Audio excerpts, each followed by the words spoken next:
Ennen me kuvataan vielä pikaisesti tupla finger flip tänne kickflip suuntaan.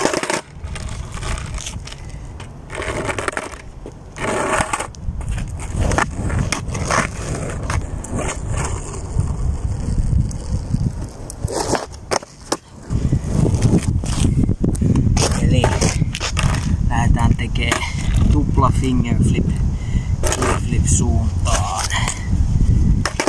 Ensin paikaltaan vaikka.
Siinä oli tämän päivän tupla fingerflip jakso.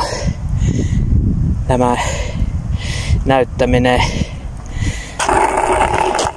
otti aika monta yritystä itselläkin.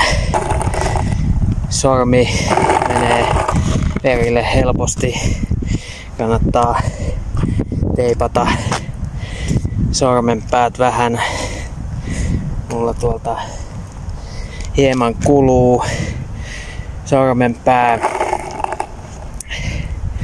ja ei tosiaan mene ihan ensimmäisellä yrittämällä, vaan tarvitsi aika monta yritystä, mutta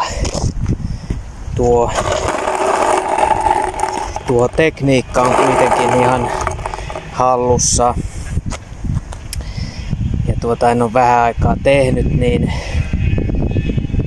ei ehkä ihan paras tupla fingerflip ollut, mutta siitä kokeilemaan. Tässä oli kaikki 10 jaksoa kausi 2. Palaamme sitten ehkä jollain toisella kertaa tähän skeittikouluun ja muutakin bonusmatskua tulossa. Näkemisiin.